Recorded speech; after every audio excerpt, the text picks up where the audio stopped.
about his future with the team. Here's some of it. What I can say is I'm very disappointed with the communication that's been had.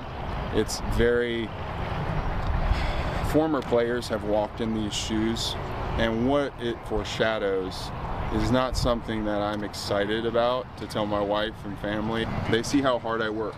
There's no other organization knows me better than this one. They watch me an individual, they see how I carry myself as a human being, and they know me. You try not to let the business become personal. I think over the last week or so, it's become personal, unfortunately. You know, and when there's a lack of communication in any relationship, if it's business or a personal relationship, lack of communication leads to animosity, and that leaves my narrative only to me with no clear direction. But the lack of direction, the lack of communication is leading to things that are allowing me to think about what's going to happen more than how great they have treated me. Tim, that all sounds like it's in a great place. What do you make of Trey Hendrickson and his current contract dispute with the Cincinnati Bengals? Yeah, I think there are a lot of key things to what Trey Hendrickson said there. Like, he obviously, you know, sounds like somebody that's, you know, feels like it's gotten personal. He said as much, and he feels, I think, hurt by how the Bengals have handled this. He sounds like somebody that knows what he's kind of laid on the line for the organization. For some context, he's got 35 sacks in the last 2 years. Like, you could argue that he's been as good as any pass rusher in the NFL over that stretch. He's due to make $15 million. To be honest, like, guys at his position, at his age, probably should be making more than $30 million a year. And so, look, the idea that he wants to, you know, talk and try to work out a long-term deal, but he's feeling like there's not even a, you know, good communication from the organization, I think has led him to the point where he's saying, like, wait a second, like, you know who I am. You know what kind of teammate I've been. You know what kind of member of this organization that I've been. And this is how we're going to communicate about me potentially getting a contract extension. So, look, I understand it. I actually, you know, sympathize with him quite a bit, because if you look at the Bengals, especially guys on the defensive side of the ball that probably deserve to be rewarded, Trey Hendrickson would be at the very front of the line.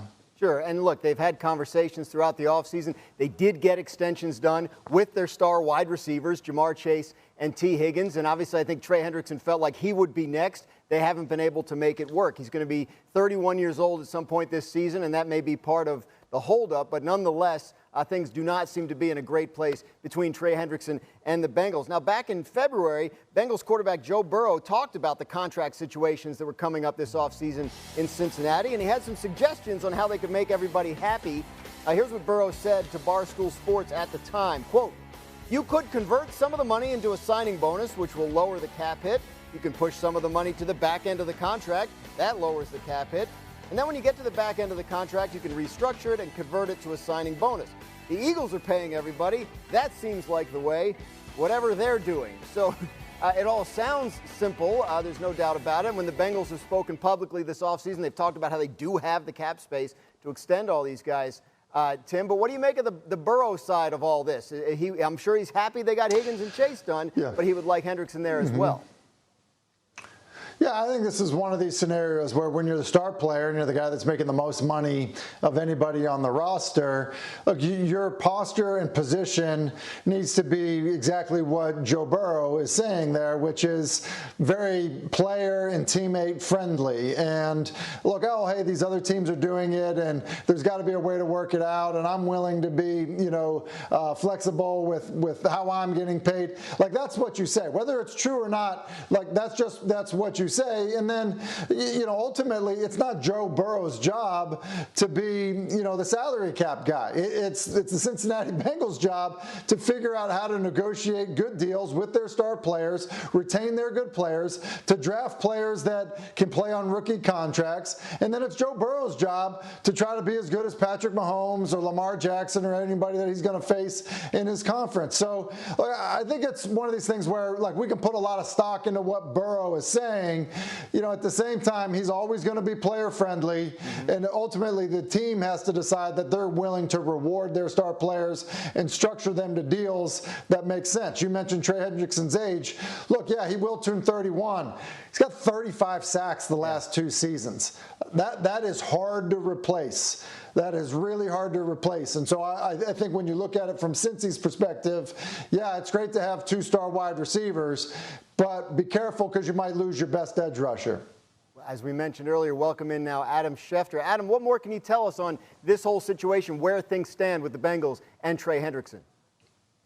It's gotten personal now, Dan, between the Cincinnati Bengals and Trey Hendrickson. And for Trey Hendrickson to come out and say what he has said the last 2 days over the phone with me yesterday, in press conference settings today, that tells you how upset, bothered, and frustrated he is at the pace of these negotiations. If we go back to last year, he felt like he was told that all he had to do was come in, be a good soldier, produce on the field, and he would be rewarded. Well, he came in, he led the NFL in sacks, he didn't say anything, he went through the season and played as well as anybody in all of football, and now this offseason, at a time where he was going into an offseason when he was going into the last year of his contract, and he's scheduled to make $15.8 million this year, he's watched Max Crosby get north of $35 million a year. He's watched Myles Garrett get north of $40 million a year. And here Trey Hendrickson is scheduled to make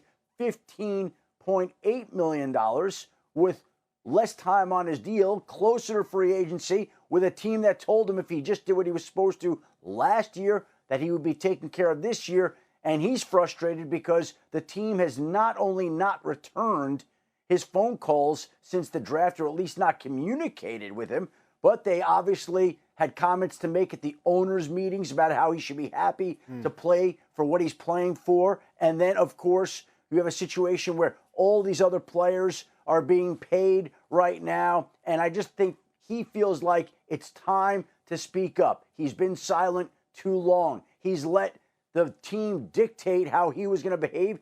He's not going to do it anymore. Now he says he's not going to play this season under this contract. Let's just spin it forward a little bit. Sure. Let's say we get into the summer of training camp.